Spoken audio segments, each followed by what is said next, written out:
wabarakatuh. Alhamdulillahirabbil alamin wa bihi nasta'in ala umurid dunya waddin. Wassalatu wassalamu ala asrafil anbiya'i wal mursalin wa ala alihi wa sahbihi ajma'in.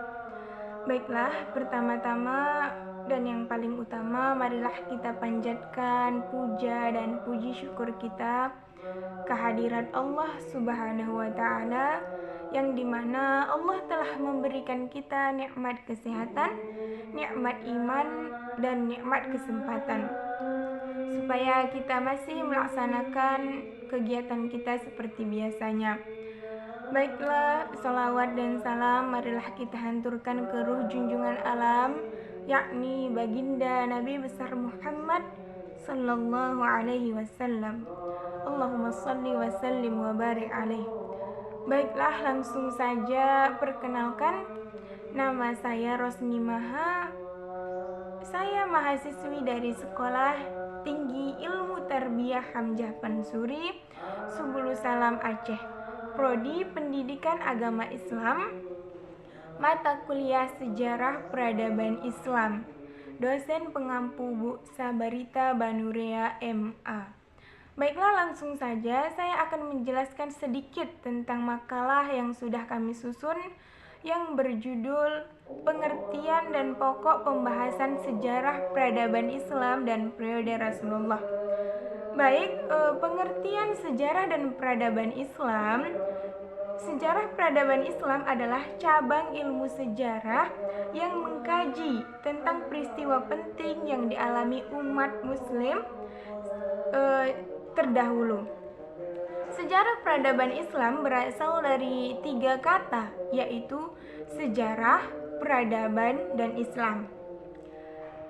Sejarah berasal dari bahasa Arab, yaitu syajarah al-rosyah, yang memiliki arti pohon silsilah.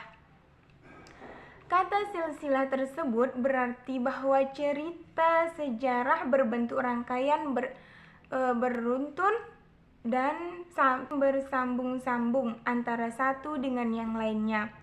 Dapat kita maknai bahwa sejarah dan serangkaian peristiwa penting yang dialami manusia mencangkup ruang dan waktu pada masa lalu. Peristiwa sejarah umumnya berlangsung sangatlah panjang, dipenuhi dengan pelajaran bagi generasi berikutnya. Peristiwa sejarah dapat membangun peradaban manusia untuk menjadi lebih maju.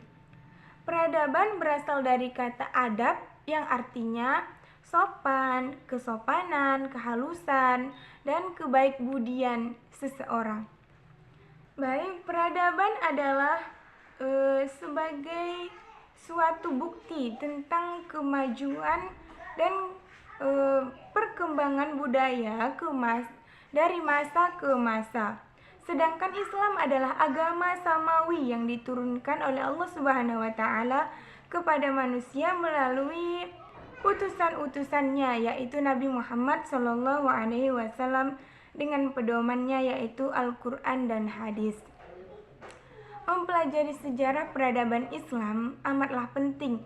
Dengan mempelajarinya, kita akan mengetahui sebab akibat kemajuan dan kemunduran Islam, terutama mengkaji pendidikan Islam pada zaman Nabi Muhammad SAW. Selaku umat Islam, hendaknya kita mengetahui sejarah guna menumbuh kembangkan wawasan generasi sekarang juga akan datang tentang mutiara ibror yang terkandung pada sejarah tersebut. Sejarah pendidikan Islam pada masa Nabi Muhammad SAW terjadi dua periode. Yang pertama periode Mekah dan yang kedua periode Madinah. Inspirasi pendidikan Islam pada periode itu disandarkan pada Al-Quran dan Sunnah Rasulullah SAW. Rasulullah adalah guru pertama bagi sahabat-sahabatnya dan pelopor pendidikan Islam. Baik, sejarah hendaknya melakukan pengembangan peradaban Islam dengan 4 hal. Yang pertama itu konstruksi, yang kedua interpretasi, yang ketiga transformasi, yang keempat rekonstruksi. Dan konstruksi artinya apakah sejarah yang berlaku dahulu yang masih berkaitan disusun, dipahami, dihayati, dan dicerna. Yang kedua, interpretasi yang artinya sejarah yang berkaitan dengan yang masih berlaku ini apakah masih dapat dijadikan pedoman dan apakah masih perlu dikembangkan atau perlu dihilangkan. Yang ketiga, transformasi artinya sejarah perlu transfer dan dikembangkan agar mampu mengisi tuntutan globalisasi.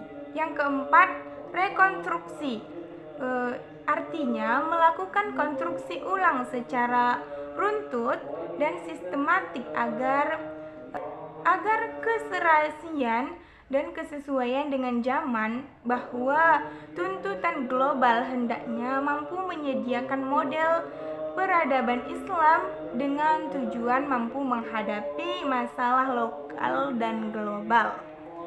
Islam dan periode Rasulullah. Ini saya akan menjelaskan periode Madinah. Pada periode Madinah, Islam merupakan kekuatan politik. Ajaran Islam yang berkenaan dengan kehidupan masyarakat banyak turun di Madinah. Nabi Muhammad juga mempunyai kedudukan bukan saja sebagai kepala agama, tetapi juga sebagai kepala negara di periode Madinah ini. Dan di periode Madinah ini Nabi Muhammad melakukan pembinaan dan pengajaran pendidikan agama Islam di Madinah sebagai berikut. Pembentukan dan pembinaan masyarakat baru menuju suatu kesatuan sosial dan politik. Nabi Muhammad SAW mulai meletakkan dasar-dasar terbentuknya masyarakat yang bersatu padu secara intern atau ke dalam dan keluar, diakui dan disegani oleh masyarakat lainnya, atau sebagai suatu kesatuan politik. Selanjutnya, pendidikan sosial dan politik kewarganegaraan periode Rasulullah SAW.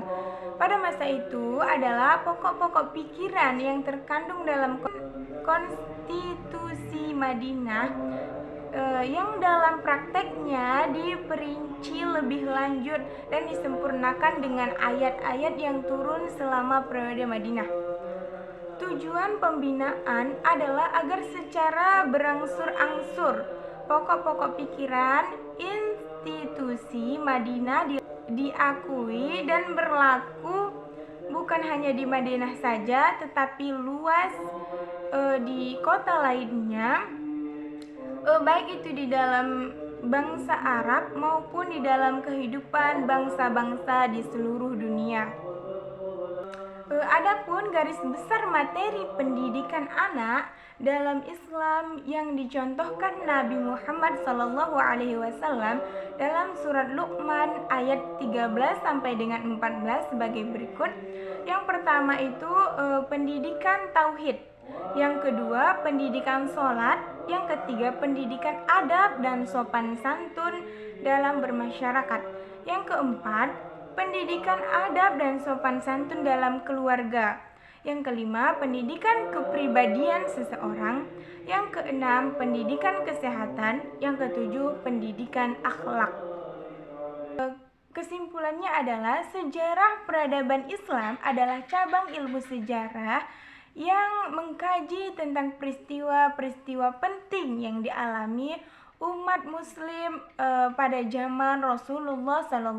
Terima kasih telah mendengarkan presentasi saya. Saya akhiri dengan Assalamualaikum warahmatullahi wabarakatuh.